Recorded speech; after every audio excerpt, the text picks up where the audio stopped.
beberapa kerub. Tahu kerub teman-teman sekalian? Bahasa Inggris cherubim. Sebuah malaikat yang kepalanya singa, badannya manusia, membawa pedang menyambar-nyambar yang menjaga di bawah pohon kehidupan. Seperti apa sih kepala singa, badan manusia membawa pedang menyambar-nyambar? Ya kayak lightsaber lah kira-kira gitu ya. Ya kalau gitu kita lihat lagi. Nah, selesai di situ kita bisa punya kesimpulan. Apa kesimpulannya? Nih, teman-teman sekalian, dalam agama Katolik itu disampaikan bahwa laki-laki dan wanita mereka seperti hidup di dalam tahanan. Kenapa? Karena mereka turun ke dunia itu karena mereka dalam masa menjalani hukuman diusir oleh Tuhan. Karena Tuhan belum memaafkan mereka, Tuhan kemudian ngamuk pada mereka, maka mereka tidak dikasih pemaafan. Dari situ muncul konsep dosa asal. Paham teman-teman sekalian? Dalam agama lain itu, yang bukan agama kita, itu ada konsep dosa asal, dosa waris. Dosa yang diwariskan oleh Adam dan Hawa ketika mereka bersalah di dalam surga, yang kalau mau dihapuskan harus lewat Yesus meninggal di kayu salib. Itu ceritanya mereka. Itu kesimpulan pertama. Kesimpulan kedua, Tuhannya bohong. Paham teman-teman sekalian? Nah, kenapa Tuhannya bohong? Coba lihat. Surga tadi ada banyak pohon, ada dua yang spesial. Satu pohon, yang kedua pohon. Tuhan bilang jangan makan buah daripada pohon pengetahuan. Kalau kamu makan buahnya kamu bakal. Setan bilang kamu gak bakal mati. Justru kalau kamu makan, kamu punya pengetahuan sama kayak Tuhan. Pertanyaannya, yang benar Tuhan atau setan?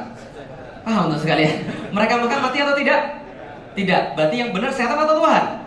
Pas saya ceritain ini, alhamdulillah ada satu keluarga masuk Islam. Alhamdulillah. Karena apa? Mereka bilang, iya juga ya. Kenapa setan yang benar bukan Tuhan ya? Dan suatu tempat namanya surga Eden, atau dalam bahasa. Jadi semuanya Shalom Alaikum. Kita mau bicara mengenai dosa asal, dan saya berikan lebih dulu mengenai istilah aslinya dalam bahasa Latin, yaitu peccatum originale. Dan kita tahu ajaran mengenai dosa asal ini merupakan ajaran kebenaran yang diwahyukan Tuhan melalui gerejanya, dan kemudian kita terima. Supaya kita juga bisa paham, sebenarnya kalau gereja mengajarkan dosa asal, itu maksudnya apa, maknanya apa, konsekuensinya apa, dan lain sebagainya. Pertama, saya mengutip satu ucapan ini, upah dosa ialah maut. Jadi surat Roma pada bab yang ke-6 ayat 23 itu dikatakan, sebab upah dosa ialah maut, tetapi kasih karunia Allah ialah hidup yang kekal, dan seterusnya. Saya menggarisbawahi pada kalimat yang pertama, upah dosa adalah maut. Dari firman Tuhan ini kita bisa mengerti bahwa dosa itu mendatangkan maut, yaitu kematian. Bahasa gampangnya, kalau seandainya, saya katakan seandainya dulu manusia pertama tidak jatuh dalam dosa, maka tidak mengalami maut. Karena apa? Karena hidup bersama dengan Allah sendiri, sang sumber hidup. Dosa mendatangkan maut. Nah, ini kebenaran pertama yang saya sampaikan. Kebenaran iman yang kedua yang mau saya sampaikan adalah maut itu telah menjalar kepada semua orang. Jadi dulu-dulunya yang berdosa hanya Adam dan Hawa, manusia-manusia pertama. Berarti yang mengalami kematian hanya manusia-manusia pertama. Tetapi kebenaran firman Tuhan memberitahu kita, maut yang dialami oleh manusia-manusia pertama, yaitu Adam dan Hawa, itu menjalar. Ini kebenaran iman yang kedua. Jadi ini nyambung dengan kebenaran iman yang pertama yang saya sampaikan. Upah dosa adalah maut. Karena berdosa manusia mengalami maut, karena berdosa manusia bisa mati. Dan kematian itu menjalar kepada semua orang. Yang tidak ikut sangkut pautnya dengan kejadian awal mula itu, kejadian originale itu juga terkena jalaran maut. Karena menjalar kepada semua orang. Ini juga kebenaran firman Tuhan.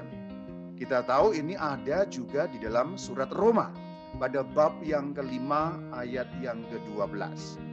Sebab itu sama seperti dosa telah masuk ke dalam dunia oleh satu orang, dan oleh dosa itu juga maut. Demikianlah, perhatikan, demikianlah maut itu telah menjalar kepada semua orang, karena semua orang telah berbuat dosa. Jadi sebenarnya dosa asal itu simpel sekali, hanya dalam 5 slide. Pertama, upah dosa ialah maut. Kemudian saya kutip nasnya, Roma 6:23. Maut itu telah menjalar kepada semua orang. Berarti semua orang kena maut itu. Roma 5 ayat ke-12. Dan KGK yang merupakan penegasan dari firman Tuhan tadi. KGK merupakan magisterium ajaran gereja. KGK artinya Katekismus Gereja Katolik nomor atau artikel 417. Adam dan Hawa meneruskan kepada turun-temurunnya kodrat manusiawi yang terluka. Apa yang dimaksud kodrat manusiawi yang terluka? Manusia yang bisa mati, manusia yang kena kematian. Nah, itu yang dimaksud kodrat manusiawi yang terluka. Pada saat awal Adam dan Hawa diciptakan, Adam dan Hawa diciptakan tanpa mengalami kematian. Mereka tidak bisa mati sebelum jatuh dalam dosa.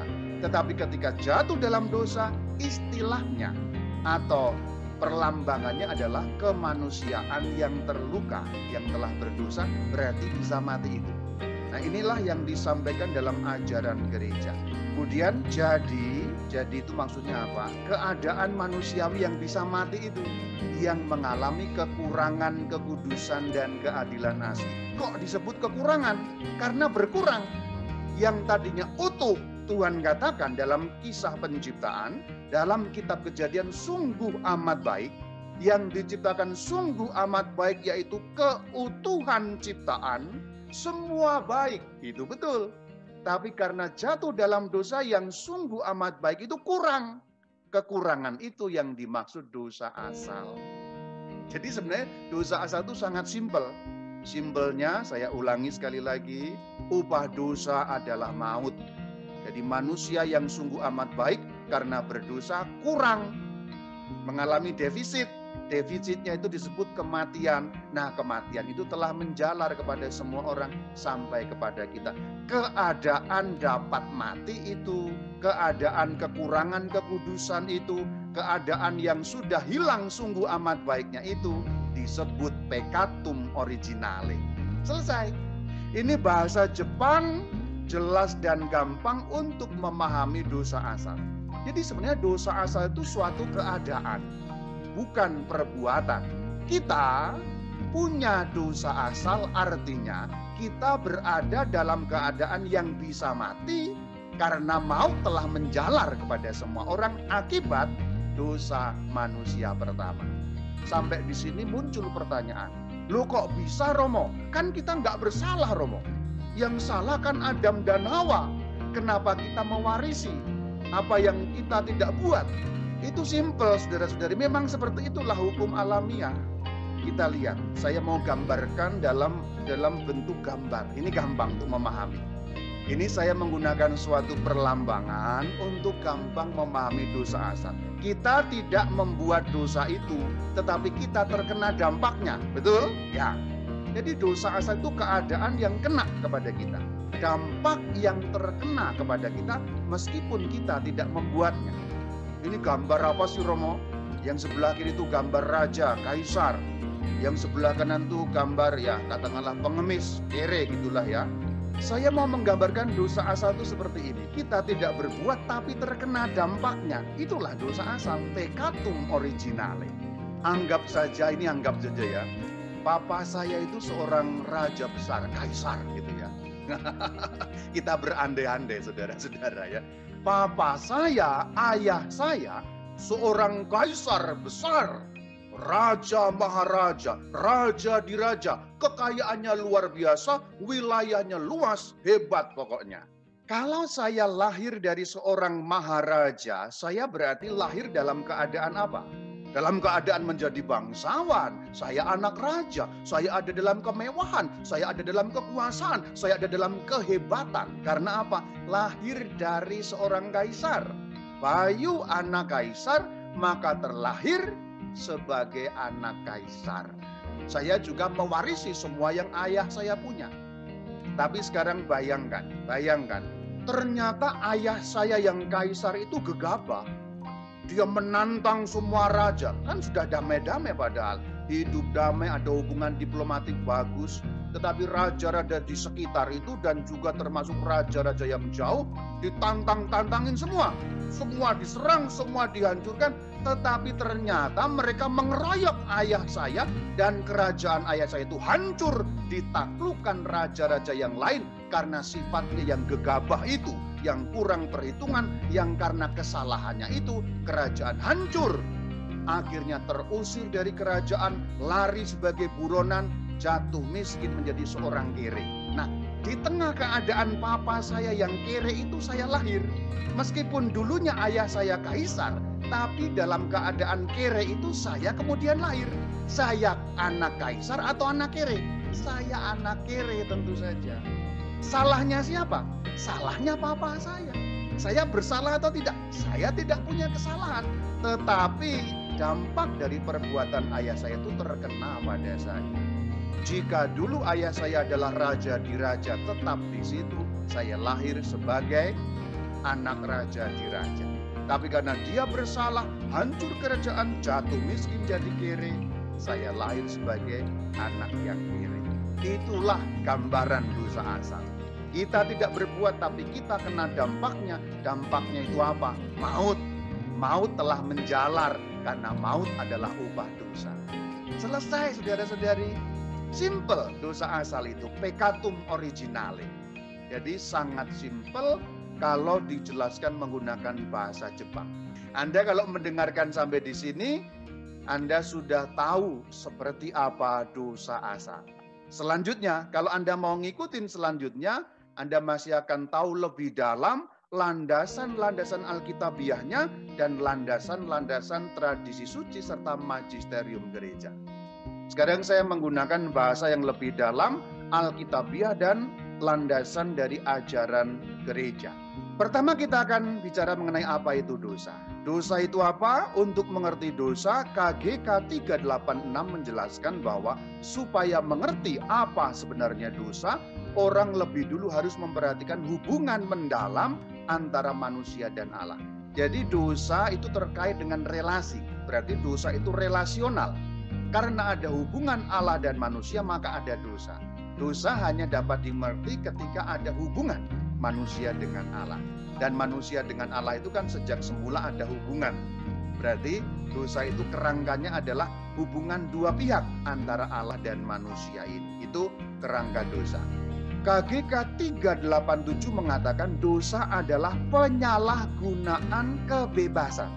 Jadi manusia ini diberi anugerah yang luar biasa namanya kehendak bebas, free will.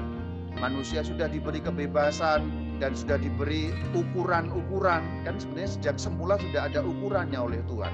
Ini, itu, kamu boleh makan yang ini, yang itu tidak. Tapi disalahgunakan kebebasan. Jadi kalau penyalahgunaan kebebasan itu dosa. Dalam contoh yang praktis sangat simpel, sangat simpel. Dalam kehidupan berkeluarga. Berkeluarga itu kan bebas memilih, suami memilih istri. Kemudian saling mencintai, bebas juga membangun rumah tangga. Ketika satu atau dua kemudian selingkuh, itu penyalahgunaan kebebasan. Jadi dalam kehidupan sehari-hari kita bisa melihat itu dengan jelas. KGK 1849. Dosa adalah satu kesalahan terhadap kasih yang benar terhadap Allah dan sesama. Atas dasar satu ketergantungan yang tidak normal kepada barang-barang tertentu. Jadi kasihnya disalahi, kasihnya menjadi salah. Selanjutnya KGK 1849. Dosa didefinisikan sebagai kata, perbuatan, dan keinginan yang bertentangan dengan hukum abadi. Hukum abadi itu hukum Allah. Jadi itu berkaitan dengan kata, perkataan, perbuatan, dan kehendak, keinginan. Dalam doa saya mengaku, kita berdoa apa itu? Saya mengaku ya telah berdosa dengan pikiran, lalu apa? Perkataan, perbuatan. Nah, pikiran ini maksudnya keinginan. Berpikir itu berarti kita menginginkan, dan menginginkan itu sudah bisa menginginkan yang jahat. Contoh dalam ayat Injil kan Tuhan Yesus katakan, barang siapa memandang seorang perempuan, ya bisa dibalik juga memandang seorang laki-laki kalau yang melakukan perempuan, dia sudah dan menginginkannya. Memandang seorang perempuan dan menginginkannya, atau memandang seorang laki-laki dan menginginkannya, ia sudah berzinah dalam batinnya, dalam pikirannya. Nah, ini bertentangan dengan hukum apa? Itu dosa. KGK 1850. Dosa adalah suatu penghinaan terhadap Allah. Suatu ketidaktaatan atau pemberontakan karena ingin menjadi seperti Allah. Jadi sebenarnya kalau didefinisikan lebih cermat, dosa itu apa sih? Seluruhnya tadi, definisi tadi dirangkum, dosa adalah ketidaktaatan terhadap Allah demi menjadi seperti Allah. Apa maksudnya seperti Allah? Maksudnya mau mengganti hukum Allah dengan hukumku sendiri. Itu maksudnya menjadi seperti Allah. Allah itu kan memberikan hukum, memberikan suatu sistem, memberikan suatu norma, memberikan suatu tatanan. Tapi kita mau mengganti tatanan Allah. Jangan berzinah, tapi kita berzinah. Jangan mencuri, tapi kita mencuri. Berarti hukumnya Allah kita ganti. Berarti kita sekarang tanda petik Allahnya. Nah itu, semua dosa itu begitu. Semua dosa kita menjadi seperti Allah. Mengatur dunia menurut aturanku, bukan aturannya Tuhan, kan gitu. Dan ketidaktaatan diawali dari ketidaktaatan. Maka nanti saudara-saudari, Yesus Kristus membalikkan itu. Maka kalau kita membaca dalam surat Filipi 2, mulai dari ayat 2 sampai 11, ya, kita membaca bahwa Yesus Kristus taat bahkan sampai mati di kayu salib. Jadi dosa itu ketidaktaatan. Maka lawannya apa? Ketaatan. Maka ketaatan seperti yang diteladankan, dicontohkan oleh Sang Kristus baginda kita, itu persis menghancurkan dosa. Dan upah dosa apa? Maut. Kalau dosanya dihancurkan, mautnya juga dihancurkan. Maka Yesus itu disebut mengalahkan maut. Itu logikanya. Upah dosa, maut. Sumbernya maut itu apa? Dosa. Kalau Yesus Kristus taat, sedangkan dosa adalah ketidaktaatan, berarti beliau sudah menghancurkan dosa. Kalau dosa sumbernya hancur, mautnya mati, hilang. Maka dikatakan Sang Kristus mengalahkan kuasa maut itu seperti itu. Artinya seperti itu. Pokok intinya dihancurkan sehingga sumbernya itu dimatikan. Dosa itu apa? Ketidaktaatan terhadap Allah demi menjadi seperti Allah. Sudah dinyatakan dalam firman Tuhan Kejadian 3 ayat 4 dan 5. Tetapi ular itu berkata kepada perempuan itu, sekali-kali kamu tidak akan mati, tetapi kamu akan menjadi seperti Allah. Itu yang tadi saya katakan. Jadi kalimat dalam Kejadian 3 ayat 5, menjadi seperti Allah itu maksudnya itu. Maksudnya ukuran-ukuran yang sekarang dipakai itu ukuranku. Ukuranku lebih hebat daripada ukuran Allah. Nah itu yang dimaksud menjadi seperti Allah. Apakah Anda pernah menjadi seperti Allah? Kalau pernah berarti Anda ikut manusia-manusia pertama ini. Kayaknya hampir dari kita semua, atau boleh dikatakan bukan hampir, tapi semua dari kita pernah menjadi seperti Allah. Ngatur menurut ukuranku, bukan aturan hukum Tuhan. Nah gitu. Nah ini pemahaman mengenai Kejadian 3 ayat 5 ini seperti itu. Menjadi seperti Allah itu maksudnya seperti itu. Mengganti hukumnya Allah dengan hukum Allahku sendiri. Maka dikatakan dalam Roma 5 ayat 19, ini ayat yang lain yang menjadi landasan Alkitab. Jadi sama seperti oleh ketidaktaatan satu orang, semua orang telah menjadi orang berdosa. Demikian pula, perhatikan, oleh ketaatan satu orang, semua orang menjadi orang benar. Jadi ini dibalik-balikkan. Jadi ini versus ketidaktaatan versus ketaatan. Jadi kehadiran Sang Kristus menebus dosa kita, itu juga memberi teladan ketaatan. Ini bisa loh, ternyata manusia itu dianugerahi akal budi dan kehendak dan bisa menjadi taat. Itu arti dari kehadiran Sang Kristus Tuhan junjungan kita. Nah kemudian juga kita lihat dalam Ibrani 4 ayat 11. Firman Tuhan ini katakan, karena itu baiklah kita berusaha. Nah berusaha apa? Jangan seorang pun jatuh karena mengikuti contoh ketidaktaatan. Ini suatu nasihat.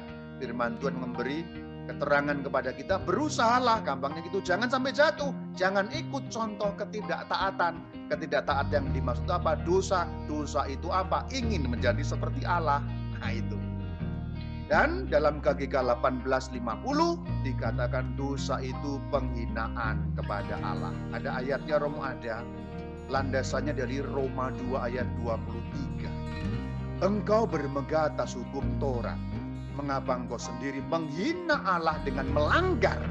Jadi pelanggaran hukum Allah itu berarti penghinaan terhadap Allah. Itu tadi mengenai dosa. Berarti mengenai dosa kita sudah mulai ngerti intinya dosa itu apa. Kalau diringkas secara bahasa ringkasnya, dosa adalah ketidaktaatan untuk menjadi seperti Allah. Apa artinya seperti Allah? Artinya adalah mau mengganti hukum Allah dengan hukum menurut caraku sendiri. Padahal Allah mengatur, memberikan hukum, menciptakan segala sesuatu, juga memberikan norma atau aturan, itu sungguh amat baik. Nah, kita mau mengganti yang sungguh amat baik itu menurut ukuranku sendiri. Menurut baiknya, tapi baik dalam pikiranku, pandanganku yang sempit ini sendiri. Itu artinya dosa. Maka kalau kita kembalikan pada dosa original tadi, maka menjadi jelas Adam dan Hawa tidak taat. Sudah dikasih perintah kan? Sudah dikasih perintah jangan makan yang di tengah. Semua boleh kamu makan. Dimakan. Itu artinya apa? Artinya tidak taat. Karena apa? Karena mau menjadi seperti Allah. Maksudnya apa? Allah sudah memberi aturan. Tapi Adam dan Hawa membuat aturan sendiri. Berarti Allahnya, sekarang tanda petik Allahnya Adam dan Hawa.